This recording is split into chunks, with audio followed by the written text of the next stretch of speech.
guys, when you hear these sounds and there's a vacuum leak somewhere, and I try to start it with this, we see this is it. If it's gonna stop, then it's it.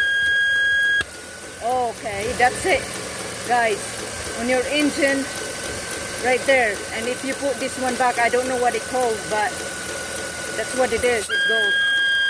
Seems like it's leaking.